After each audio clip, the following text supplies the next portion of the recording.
Hello, good morning, जोहार। मैं संजय और आप देख रहे हैं न्यूज़ झारखंड। चलिए जानते हैं आज के मुख्य 25 बड़ी खबरों को। बजरंग महतो के समर्थन में मुख्यमंत्री हेमंत सोरेन ने किया रोड शो। उमड़ा जन सैलाब। रामगढ़ विधानसभा उपचुनाव 27 फरवरी को होने वाला है। मुख्यमंत्री हेमंत सोरेन ने यूपीए के प्रत्याशी बजरंग महतो के पक्ष में रोड शो किया। इसमें हजारों लोग शामिल हुए। रोड शो रामगढ़ के छावनी फुटबॉल मैदान से शुरू हुआ, जो शहर के विभिन्न मार्गों से होते हुए सुभाष चौक पहुंचा। यहां मुख्यमंत्री हेमंत सोरेन ने सुभाष चौक पर स्थित नेताजी की प्रतिमा पर माल्यार्पण किया। इसके बाद रोड शो कार्यक्रम गांधी चौक, चट्टी बाजार आदि स्थानों होते हुए सिद्धू कानू मैदान जाकर संपन्न हुआ। रोड शो में मुख्यमंत्री हेमंत सोरेन के अलावा मंत्री आलमगीर आलम, बेरमो विधायक अनूप सिंह, बजरंग महतो सहित कई विधायक व मंत्री मौजूद रहे। मौके पर मुख्यमंत्री ने सभी का अभिवादन किया और 27 फरवरी को रामगढ़ विधानसभा उपचुनाव में यूपीए प्रत्याशी बजरंग महतो को भारी मतों से जीत दिलाने की अपील की। 27 फरवरी को होने वाली झारखंड कैबिनेट की बैठक स्थगित। झारखंड कैबिनेट की बैठक 27 फरवरी 2023 को शाम 4 बजे से झारखंड मंत्रालय में होनी थी, लेकिन अब इस बैठक को स्थगित कर दिया गया है। इस संबंध में मंत्रिमंडल सचिवालय एवं निगरानी विभाग की ओर से सूचना जारी की गई है, जिसमें कहा गया है कि मंत्रिपरिषद की सोमवार दिनांक 27 फरवरी 2023 को शाम 4 बजे से होने वाली बैठक स्थगित की गई है। बताते चले कि मंत्रिपरिषद की बैठक सोमवार 27 फरवरी को शाम 4 बजे अथवा विधानसभा की बैठक के तुरंत बाद जो भी बाद में हो वो झारखंड मंत्रालय स्थित मंत्रिपरिषद कक्ष में होनी थी। रामगढ़ उपचुनाव की वोटिंग के साथ झारखंड विधानसभा का बजट सत्र भी 27 फरवरी से शुरू होने वाला है। चर्चा थी कि कैबिनेट की बैठक में स्थानीय वन नियोजन नीति से संबंधित विधेयक सरकार ला सकती है। हालांकि अब कैबिनेट की बैठक को स्थगित कर दिया गया है। झारखंड में बर्ड फ्लू की दस्तक, बढ़ रहा है खतरा। केंद्र ने राज्य सरकार को दिया निर्देश। झारखंड के सभी जिलों के साथ साथ पड़ोसी राज्य में भी अलर्ट। त्योहारी सीजन में मटन, चिकन की बिक्री बढ़ जाती है। होली नजदीक है, ऐसे में झारखंड में एक बड़ा खतरा दस्तक दे रहा है। बोकारो में बर्ड फ्लू की दस्तक अपने साथ एक बड़ी चेतावनी लेकर आई है। इसके बढ़ते खतरे का अंदाजा इसी से लगाया जा सकता है कि केंद्र सरकार ने एक दिन पहले संक्रमण को रोकने में राज्य सरकार की मदद के लिए 2 अलग अलग केंद्रीय दल की टीम को जिम्मेदारी सौंपी है। ICAR लैब भोपाल द्वारा बोकारो के फार्म से भेजे गए सैंपल में बर्ड फ्लू की पुष्टि हुई थी, जिसके बाद केंद्र और राज्य ने इसे गंभीरता से लिया है। बर्ड फ्लू का खतरा राज्य के दूसरे जिलों में भी फैल सकता है, इसलिए सतर्क किया गया है। अभी मुर्गा, मुर्गी और बतख के सेवन से बचना चाहिए। बर्ड फ्लू की खबर का असर भी मांसाहार की दुकानों पर दिखने लगा है। राजधानी रांची के अलावा राज्य के कई जिलों में इसकी बिक्री पर असर पड़ रहा है। केंद्रीय मत्स्य पालन, पशुपालन और डेयरी मंत्रालय की ओर से इसके नियंत्रण के लिए खास जिम्मेदारी दी गई है। केंद्रीय स्वास्थ्य मंत्रालय ने इंसानों में निगरानी के अवलोकन के लिए एक अलग केंद्रीय टीम भी तैनात की है। दोनों टीम इसके खतरे पर नजर रखेगी और इसके रोकथाम पर काम करेगी। 125 करोड़ की संपत्ति वाले चीफ इंजीनियर से ईडी ने शुरू की पूछताछ। 2 विभागों से किया पत्राचार। 125 करोड़ की संपत्ति वाले गिरफ्तार चीफ इंजीनियर वीरेंद्र राम को ईडी ने शुक्रवार की सुबह करीब 11:30 बजे रांची के होटवार स्थित बिरसा मुंडा केंद्रीय कारा से रिमांड पर ले लिया है। अब रिमांड पर ईडी उनसे अगले 5 दिनों तक पूछताछ करेगी और उनसे भ्रष्टाचार की कमाई का पूरा इतिहास उगलवाने की कोशिश करेगी। चीफ इंजीनियर वीरेंद्र राम से करीब 125 करोड़ से अधिक की अर्जित संपत्ति का हिसाब किताब पूछा जाएगा। इसमें सहयोग देने वालों से लेकर हिस्सेदारी तक लेने वालों के बारे में ईडी जानकारी लेगी। खबरों में आगे बढ़ने से पहले आपसे रिक्वेस्ट है कि अगर आप चैनल को सब्सक्राइब नहीं किए हैं तो प्लीज चैनल को सब्सक्राइब करके बेल आइकन प्रेस कर दे, जिससे आपको झारखंड की हर छोटी बड़ी खबर का अपडेट आप तक पहुंचता रहे। चलिए बढ़ते हैं खबरों की ओर। G20 में शामिल होने आए प्रतिनिधियों को खाना पेय पदार्थ परोसने से पहले डॉक्टरों की टीम करेगी जांच। रांची में G20 के प्रतिनिधियों की बैठक प्रस्तावित है। 2 और 3 मार्च को रांची में होने वाली इस बैठक में शामिल होने करीब 150 डेलीगेट्स आएंगे। होटल रेडिशन ब्लू में दिनांक 1 से 4 मार्च 2023 तक प्रतिनिधि ठहरेंगे। उनके आने को लेकर रांची जिला प्रशासन की ओर से तैयारी लगभग पूरी कर ली गई है। डेलीगेट्स के आगमन को लेकर राजधानी की सुरक्षा व्यवस्था भी कड़ी कर दी गई है। वहीं डेलीगेट्स के खान पान को लेकर भी जिला प्रशासन पूरी तरह सचेत है। इसलिए डेलीगेट्स को परोसे जाने वाले खाने और पेय पदार्थ की जांच पहले डॉक्टर की टीम करेगी। इसको लेकर डीसी राहुल कुमार सिन्हा ने रांची के सिविल सर्जन को निर्देश दिया है कि आगामी G20 की बैठक के निमित्त प्रतिनिधियों के खाद्य एवं पेय पदार्थ की जांच के लिए चिकित्सक दल की प्रतिनियुक्ति करें। बिना बसंत आए झारखंड में गर्मी ने दी दस्तक। फरवरी में ही कई जिलों में सामान्य से 5 डिग्री तक अधिक तापमान। झारखंड में फरवरी के महीने में ही गर्मी ने दस्तक दे दी है। इस बार सुहावना बसंत ऋतु आया ही नहीं, राज्य में तापमान बढ़ने से फरवरी महीने में ही लोगों को गर्मी का एहसास होने लगा है। रांची में जहां अधिकतम तापमान सामान्य से 4.2 डिग्री सेल्सियस ऊपर चल रहा है, वहीं चाईबासा का अधिकतम तापमान सामान्य से 5.7 डिग्री सेल्सियस, बोकारो का अधिक तापमान सामान्य से 5.3 डिग्री सेल्सियस, डाल्टनगंज का अधिक तापमान सामान्य से 3.9 डिग्री सेल्सियस और जमशेदपुर का अधिकतम तापमान सामान्य से 4.2 डिग्री सेल्सियस ऊपर पहुंच गया है। चाईबासा जिले को छोड़ बाकी सभी जिलों में न्यूनतम तापमान भी सामान्य से ऊपर है। झारखंड में बिना बसंत ऋतु आए गर्मी के आने और कई जिलों में सामान्य से अधिक तापमान को लेकर मौसम वैज्ञानिक अभिषेक आनंद ने बताया है कि राज्य में पिछले वर्ष की तरह ही इस वर्ष भी समय से पहले गर्मी ने दस्तक दे दी है। उन्होंने कहा है कि ठंड राज्य से चली गई है। राज्य के कई जिलों में पारा सामान्य से ऊपर है। उन्होंने कहा है कि पिछले वर्ष भी होली से पहले राज्य में लू चलने लगी थी। पश्चिमी सिंहभूम में नक्सलियों की साजिश नाकाम, 4 आईडी बम बरामद।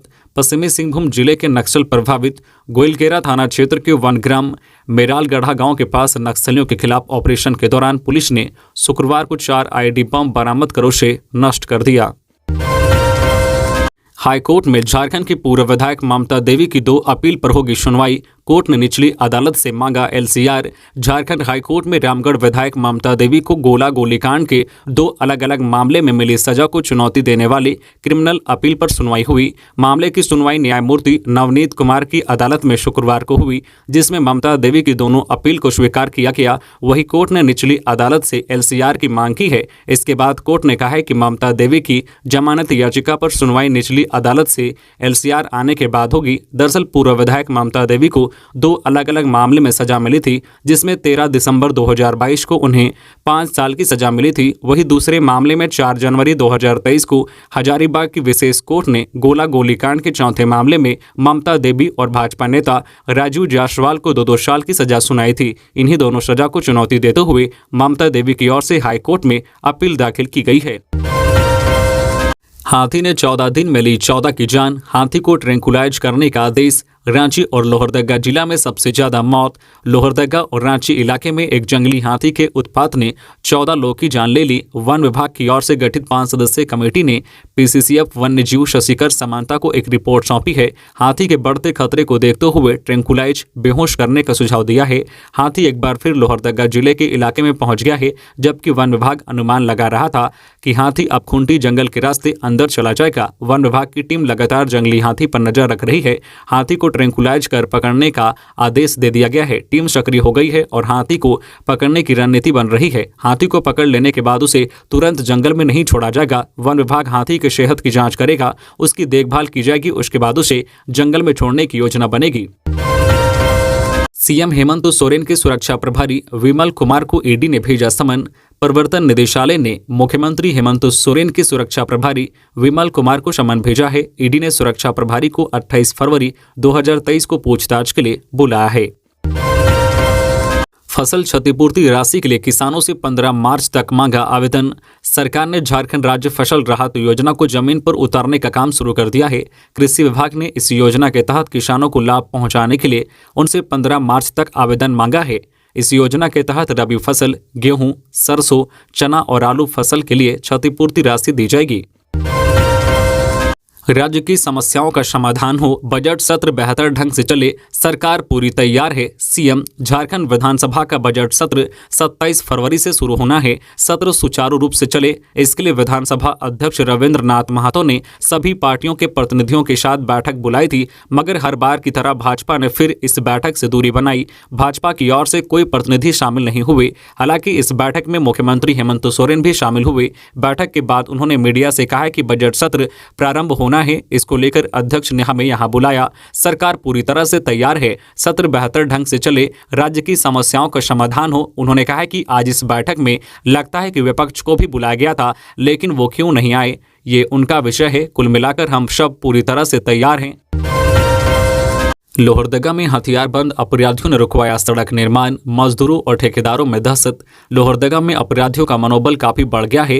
अपराधी लगातार क्षेत्र में आपराधिक घटनाओं को अंजाम दे रहे हैं। इस बार अपराधियों ने लगभग 2.5 करोड़ रुपए की लागत से बन रही सड़क निर्माण स्थल पर पहुंचकर काम को बंद करा दिया है। सूचना मिलने के बाद पुलिस अनुसंधान में जुट गई है। इस संबंध में पुलिस पदाधिकारी ने कहा है कि सुरक्षा उपलब्ध कराकर सड़क निर्माण कार्य पूरा कराया जाए। वही घटना को लेकर निर्माण कार्य में लगे मजदूरों में दहशत व्यक्त है। जानकारी के अनुसार शुक्रवार को कार्यस्थल पर 3 नकाबपोश अपराधी मोटरसाइकिल के नंबर प्लेट में काला कपड़ा बांधकर पाली गांव के समीप पहुंच गए। अपराधियों ने कार्य में लगे जेसीबी ऑपरेटर चैनपुर निवासी गोवर्धन बड़ाई को, डुमरी निवासी भदेश उरांव को हथियार के बल पर गाड़ी से नीचे उतरने की बात कही। इसके बाद अपराधियों ने काम बंद करने को कहा। अपराधियों ने कहा है कि जब तक ठेकेदार से बात नहीं होती तब तक काम शुरू नहीं करना है। हॉस्टल अलॉटमेंट की मांग को लेकर अनिश्चितकालीन हड़ताल पर गए रिम्स के पैरामेडिकल स्टूडेंट्स। हॉस्टल अलॉटमेंट की मांग को लेकर रिम्स के पैरामेडिकल स्टूडेंट्स शुक्रवार से अनिश्चितकालीन हड़ताल पर चले गए हैं। निदेशक कार्यालय के समीप धरने पर बैठे स्टूडेंट्स का कहना है कि लंबे समय से इसकी मांग की जा रही है, लेकिन प्रबंधन की ओर से ध्यान नहीं दिया जा रहा है। यही वजह है कि राजेंद्र आयुर्विज्ञान संस्थान के पैरामेडिकल स्कूल के स्टूडेंट्स को हॉस्टल नहीं मिलने से काफी असुविधा हो रही है, जबकि स्टूडेंट्स की ओर से अनेक बार आवेदन दिया गया है। जानकारी के अनुसार हाल में ही पैरामेडिकल की छात्रा की निजी MMS बनाकर उसे ब्लैकमेल करने की घटना सामने आई है, जिससे सभी छात्र छात्राएं प्रशिक्षण करने में असहज महसूस कर रहे हैं। इसकी जानकारी रिम्स निदेशक को भी स्टूडेंट्स की ओर से दी गई। स्टूडेंट्स का कहना है कि भविष्य में ऐसी कई घटनाएं हो सकती है। रिम्स संस्थान के द्वारा पैरामेडिकल के छात्रों के लिए किसी भी प्रकार की घटना होने पर जिम्मेदारी लेने को कोई भी स्कीम नहीं है, इसलिए निदेशक को सूचित करते हुए सभी अनिश्चितकालीन हड़ताल पर जा रहे हैं। कासकांड मामले में हाईकोर्ट में सुनवाई पूरी, फैसला सुरक्षित। सरकार गिराने की साजिश मामले में हाईकोर्ट में दायर याचिका राजेश कच्छप की याचिका पर शुक्रवार को सुनवाई पूरी कर ली गई। सभी पक्षों को सुनने के बाद कोर्ट ने फैसला सुरक्षित रख लिया है। शुक्रवार की सुनवाई झारखंड हाईकोर्ट के न्यायाधीश जस्टिस S चंद्रशेखर की अदालत में हुई। गौरतलब है कि विधायक राजेश कच्छप ने विधायक अनूप सिंह द्वारा कैसकांड में कराई गई 0 FIR के खिलाफ हाईकोर्ट का दरवाजा खटखटाया है।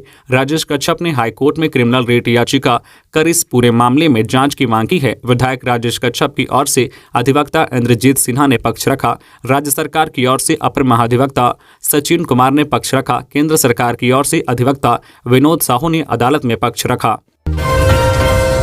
वाहन का कर्ज उतारने आया हूं रामगढ़, इरफान अंसारी। रामगढ़ विधानसभा उपचुनाव को लेकर यूपीए व एनडीए के नेताओं का लगातार चुनावी सभा हो रहा है। मुख्यमंत्री भी लगातार चुनावी सभाएं कर रहे हैं। इसी बीच जामताड़ा विधायक इरफान अंसारी शुक्रवार को यूपीए प्रत्याशी बजरंग महतो के पक्ष में मदकपुर, चौड़ी गोला सहित दर्जनों गांव घूमकर वोट मांगा। लोगों से बजरंग महतो को भारी मतों से विजय बनाने की अपील की। इरफान अंसारी ने कहा है कि मैं अपनी बहन ममता देवी का कर्ज उतारने आप लोगों के बीच आया हूं। विधायक इरफान अंसारी ने लोगों से कहा है कि मेरी मुसीबत के दिनों में सबसे पहले अगर किसी ने साथ दिया था तो वह मेरी छोटी बहन ममता थी। आज मेरी बहन मुसीबत में है तो मेरा दायित्व बनता है कि मैं अपनी बहन की मदद करने यहाँ आऊँ। सभी लोगों को मिले पीने का पर्याप्त पानी, 1 सप्ताह में एक्शन प्लान तैयार कर शुरू करे काम। विनय चौबे। इस वर्ष भीषण गर्मी और सूखा की संभावनाओं को देखते हुए राज्य सरकार की एजेंसियों ने अभी से तैयारी शुरू कर दी है। झारखंड के सभी शहरों में लोगों को निर्बाध पेयजल की आपूर्ति हो सके, इसको लेकर नगर विकास एवं आवास विभाग के सचिव विनय कुमार चौबे ने वीडियो कॉन्फ्रेंसिंग के जरिए बैठक की। बैठक में सभी नगर निगम के नगर आयुक्तों, नगर परिषद और नगर पंचायतों के कार्यपालक पदाधिकारियों और जमशेदपुर नोटिफाइड एरिया कमेटी के विशेष पदाधिकारी उपस्थित थे। बैठक में सभी पदाधिकारियों को निर्देश दिया गया है कि गर्मी में पानी की कमी ना हो, इसके लिए जिस भी व्यवस्था की जरूरत हो उसे सुनिश्चित करें। 1 सप्ताह में एक्शन प्लान बनाकर उस पर काम शुरू कर दें। नए हाईकोर्ट भवन में सुविधाओं की जानकारी के लिए अदालत ने वकीलों की 4 सदस्यीय कमेटी बनाई। नए हाईकोर्ट भवन में वकीलों और मुवक्किलों को सुविधाएं उपलब्ध कराने के मामले में सरकार के जवाब पर झारखंड हाईकोर्ट के जस्टिस S चंद्रशेखर और जस्टिस R मुखोपाध्याय की अदालत ने नाराजगी जताई है। सरकार के जवाब को अदालत ने नामंजूर कर दिया है। अदालत ने कहा है कि जवाब अस्पष्ट है। याचिकाकर्ता की ओर से उठाए गए बिंदुओं की स्पष्ट जानकारी नहीं दी गई है। अब इस मामले की अगली सुनवाई 2 मार्च को होगी। वही सरकार के शपथ पत्र से नए हाईकोर्ट भवन में सुविधाओं की जानकारी नहीं मिल रही है, इसलिए अदालत वकीलों की 4 सदस्यीय कमेटी का गठन करती है। कमेटी में अधिवक्ता मनोज टंडन, PAS पति कौशिक सरखेल और अधिवक्ता अंकित सरखेल को शामिल किया गया है। कमेटी से कहा गया है कि 26 और 27 फरवरी को दौरा कर वहां मौजूद सुविधाओं पर रिपोर्ट पेश करें। नक्सलियों की आईडी बम की चपेट में आई ग्रामीण महिला, जंगल में अब भी नक्सलियों ने बिछा रखा है बम, सुरक्षा बलों ने कहा और तेज होगा अभियान। नक्सलियों के जंगल में बिछाए गए बम की चपेट में गांव के लोग आ रहे हैं। पश्चिमी सिंहभूम जिले के टोंटो थाना के जंगली इलाकों में नक्सलियों ने आईडी बिछा रखी है। रेंगड़ा हाथू गांव के बीच रजको बोरू जंगल के बीच कई जगह ऐसे हैं जहां बम बिछे हैं। इन इलाकों में रहने वाले ज्यादातर लोग जंगल पर निर्भर हैं। ऐसे में हादसे बढ़ रहे हैं। जंगल में लकड़ी चुनने गई पटाता रोप गांव निवासी 55 वर्षीय जेमा बाहंदा इसकी चपेट में आ गई। इस हादसे में उन्हें गंभीर चोट आई है। बेहतर इलाज के लिए महिला को चाईबासा रेफर किया गया है। सुरक्षा बल लगातार नक्सलियों के खिलाफ अभियान चला रहा है। जंगल में बिछाए गए आईडी बम की चपेट में कई सुरक्षा के जवान भी आ चुके हैं। सुरक्षा बल धीरे धीरे नक्सलियों के और करीब पहुंच रहा है। नक्सलियों के खिलाफ चलाए जा रहे इस अभियान से जंगल के अंदर खलबली मची है। नक्सली बौखला गए हैं और ग्रामीणों को नुकसान पहुंचा रहे हैं। यह पहली बार नहीं है जब कोई ग्रामीण नक्सलियों के बम की चपेट में आया है। इससे पहले भी ग्रामीण नक्सलियों के बिछाए गए आईडी बम का शिकार हो चुके हैं। राज्यपाल ने टीबी मुक्त भारत अभियान की समीक्षा की, कहा टीबी उन्मूलन की दिशा में प्रतिबद्धता के साथ कार्य करें। राज्यपाल सीपी राधाकृष्णन ने कहा कि राज्य में टीबी उन्मूलन की दिशा में प्रतिबद्धता के साथ कार्य हो, सिर्फ औपचारिकता तक ही सीमित न रहे।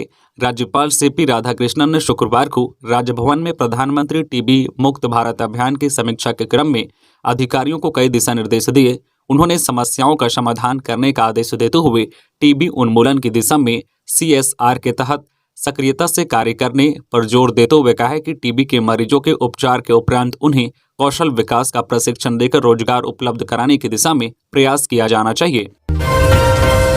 कोयला चोरी पर काबू पाने के लिए ड्रोन और सैटेलाइट मैपिंग कर रखी जाएगी नजर। धनबाद कोलियरी में कोयले का काला कारोबार करने वालों की अब खैर नहीं है। कोयला चोरों से परेशान ECL अब कोयला चोरी पर काबू पाने के लिए ड्रोन और सैटेलाइट मैपिंग कर नजर रखेगी। इसके माध्यम से कोयला चोरी की पहचान करेगी और इसे लेकर ECL प्रबंधन की ओर से तैयारी की जा रही है। जानकारी के मुताबिक बताया गया है कि कोयला चोरी पर नियंत्रण पाने के लिए पिछले दिनों कोयला मंत्रालय ने एडवाइजरी जारी की थी।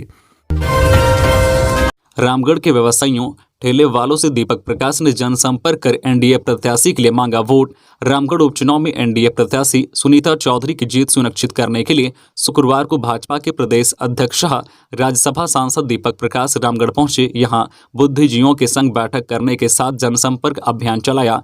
एक सभागार में रामगढ़ के शिक्षाविदों एवं अन्य बुद्धिजीवियों के साथ बैठक करते हुए उन्होंने कहा कि पिछले 3 सालों से झारखंड में सुरक्षा के साथ शिक्षा की स्थिति भी बदतर हुई है। महागठबंधन में कांग्रेस और जेएमएम दोनों चोर मौसेरे भाई की भूमिका में हैं। ये झारखंड के खनिज संसाधनों को लूटने के लिए ही झूठ बोलकर सत्ता पर काबिज हुए हैं। सम्मेलन के बाद दामोदर पुल से लेकर थाना चौक तक के सभी दुकानों और ठेले खोमचों वालों को पत्रक सौंपते हुए सभी से एनडीए गठबंधन के उम्मीदवार को भारी मतों से जीत दिलाने की अपील की। लोहरदगा में 1.5 एकड़ भूमि में लगी अफीम की खेती को प्रशासन ने किया नष्ट। उग्रवाद प्रभावित जोबांग थाना क्षेत्र के देवदरिया पंचायत स्थित उलदा गांव में अवैध रूप से 1.5 एकड़ जमीन पर अफीम की खेती की जा रही थी, जिसकी जानकारी मिलते ही प्रशासन ने उसे नष्ट किया। बताया गया है कि उलदा के जंगल के नदी किनारे करीब 1.5 एकड़ भूमि में अफीम की खेती की जा रही थी। इसकी जानकारी मिलते ही शुक्रवार को प्रखंड कृषि पदाधिकारी शंकर प्रसाद, थाना प्रभारी शशि शेखर, मुखिया कामिल तोपनों की उपस्थिति में पुलिस बल ने अफीम के फसल को नष्ट किया। रांची में महिला पुलिसकर्मी समेत 2 घरों से लाखों की चोरी। जगन्नाथपुर थाना क्षेत्र के क्वार्टर 2 के पास CD क्वार्टर के 2 घरों में भीषण चोरी हुई है। चोरों ने दोनों घरों से करीब 30 लाख रुपए की चोरी की है। इस वारदात में चोरों ने एक महिला पुलिसकर्मी के घर को भी निशाना बनाया। तो ये थी आज की झारखंड की टॉप बड़ी खबरें। इसी तरह झारखंड की हर छोटी बड़ी खबर देखने के लिए आप हमारे चैनल न्यूज झारखंड चैनल को सब्सक्राइब करके बेल आइकन प्रेस कर दीजिए, जिससे आपको झारखंड की हर छोटी बड़ी खबर का अपडेट आप तक पहुंचता रहे। तो आज के लिए बस इतना ही। हमें दीजिए इजाजत, फिर मिलते हैं नेक्स्ट न्यूज में।